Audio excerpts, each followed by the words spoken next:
Class हम आपको काव्य में पढ़ा रहे थे लेसन नंबर 7 सूर्यकांत त्रिपाठी निराला, जिसका जीवन परिचय हमने आपको पिछले क्लास में पढ़ा दिया था और थोड़ी व्याख्या भी बताई थी। आज हम व्याख्या पढ़ेंगे दान। ध्यान से सुनेंगे, सब स्टार्टिंग से पढ़ेंगे जिससे रिवाइज हो जाएगा आपको पिछला भी। ठीक है। निकला पहला अरविंद आज, देखता अनिध्य रहस्य साज। सौरभ वसना समीर बहती, कानों में प्राणों की कहती। गोमती शीन कटी नटी नवल, नृत्य पर मधुर आवेश चपल। इसमें कवि जी ने क्या कहा गया है कि निकला पहला अरविंद। पहला अरविंद का तात्पर्य दो चीज़ों से लगाया था। उस दिन में मैंने आपको बताया था कि पहला अरविंद, एक तो उन्होंने कहा है कि जो सबसे सूर्योदय होते ही जो सबसे पहला सूर्य निकलता है, और दूसरा बताया है कि तालाब में खिला हुआ पहला कमल। ठीक है। निकला पहला अरविंद आज, और इस प्रकृति के सौंदर्य को देखने के लिए पहला अरविंद मतलब जो पहला सूर्य है, सूर्य प्रभात हो चुका है और तालाब में कमल भी खिल गए हैं। देखता अनिध्य रहस्य आज, इस प्रकृति के अनिध्य रहस्य को देखने के लिए जो सूर्य है वो भी उदय हो गया है। सौरभ वस्ता समीर बहती, सौरभ वसना मतलब सुगंधित वस्त्र धारण कर वायु भी बह रही है। कानों में प्राणों की कहती, और वायु बहते हुए कानों के पास से गुजर रही, तो ऐसा प्रतीत हो रहा है जैसे कानों में प्राणों की कहती, जैसे कानों में प्राणों की बातें कह रही हो। गोमती शीन कटी नटी नवल, गोमती शीन कटी मतलब पतली कमर वाली, नटी मतलब नटी नवल, नटी मीन्स नर्तकी। वो गोमती नदी में पानी कम होने के कारण उस नदी को शीन कटी, एक पतली कमर वाली नर्तकी के समान बताया गया है, जो नृत्य पर मधुर आवेश चपल, और जिसमें नदी में लहर आने के कारण जो मधुर आवाज आती है उसका उन्होंने बताया कि वो ऐसा प्रतीत होता है उसे देखकर कि एक पतली कमर वाली नर्तकी मधुर नृत्य कर रही हो। ठीक है। मैं प्रातः पर्यटनार्थ चला, लौटा आ पुल पर खड़ा हुआ। सोचा विश्व का नियम निश्चल, जो जैसा उसको वैसा फल। मैं प्रातः पर्यटन, मैं मतलब कवि बता रहे हैं, सूर्यकांत त्रिपाठी निराला जी बोल रहे कि जब मैं प्रातःकाल पर्यटनार्थ घूमकर जब मैं वापस चला, लौट रहा था, तो आ पुल पर, और लौटते हुए मैं पुल पर खड़ा हो गया और उस विचार करने लगा कि विश्व का नियम भी निश्चित है, अटल है। जो मनुष्य जैसा कर्म करता है उससे वैसा ही फल प्राप्त होता है। देती यह प्रकृति स्वयं सदया, सोचने को न रहा कुछ नया। और ये प्रकृति भी दया भाव करके मनुष्य को बहुत कुछ देती है।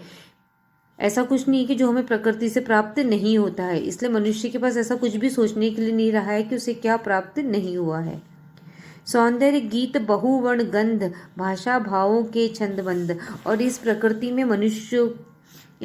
में इतनी सुंदरता है कि जिसमें इस प्रकृति में हमें सौंदर्य देखने को मिलता है। गीत, बहुवर्ण, बहुत सारे रंग, गंध, भाषा, भाव और बहुत सारे छंद भी देखने को हमें इस प्रकृति में मिलते हैं।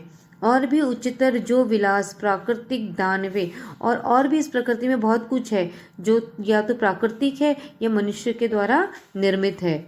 और वो मनुष्य के पास सप्रयास, या तो वो सारी चीज़ें मनुष्य के पास सप्रयास आ जाती हैं या अनायास ही आती हैं। कुछ चीज़ें तो ऐसी होती है जो प्रयास करने पर प्राप्त होती है मनुष्य को, और कुछ चीज़ें ऐसी होती है जो अनायास ही उसके सामने पास आ जाती है। इसीलिए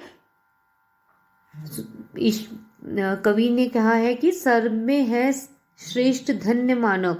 इसीलिए कवि ने कहा मनुष्य को भी इस जड़ चेतन संसार में मनुष्य को ही श्रेष्ठ माना है, इसीलिए वह धन्य है। तात्पर्य यह है कि इस विश्व में मनुष्य ही ईश्वर के द्वारा रचित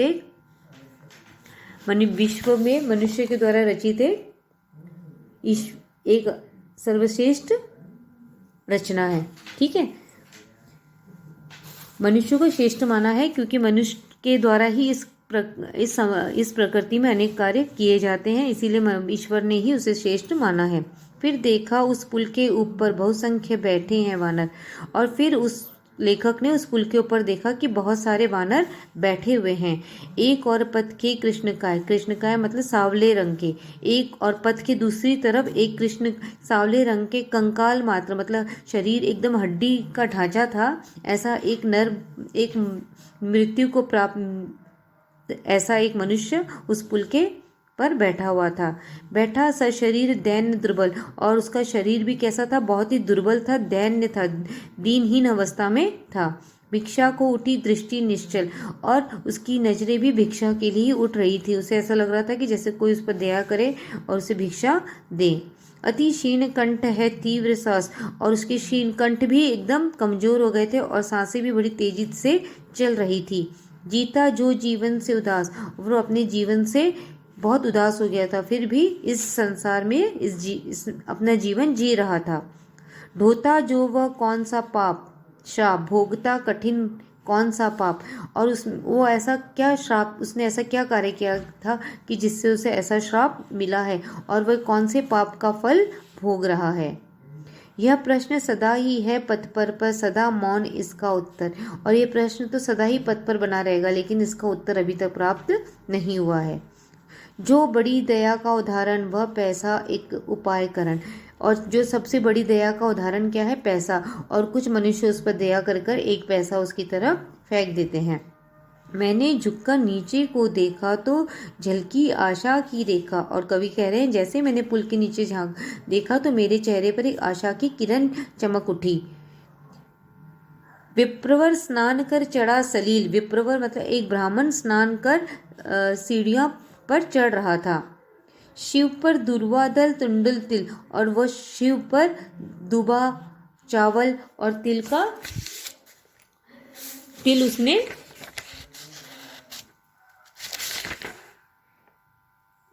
विप्रवर स्नान करने के बाद उसने शिव पर दुर्वा दल और तुंडल और तिल चढ़ाए थे।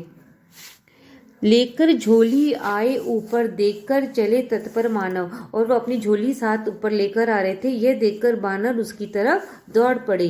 दिज्य राम भक्त भक्ति की आस, और वो राम भक्त था और भक्ति पर आस रखता था, उसे लगता था भक्ति करने से उसकी मनोकामनाएं पूर्ण होंगी।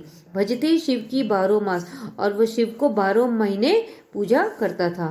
कर रामायण का पारायण, और रामायण का वो पाठ भी करता था, और साथ ही श्रीमन नारायण मंत्र का जाप भी करता था।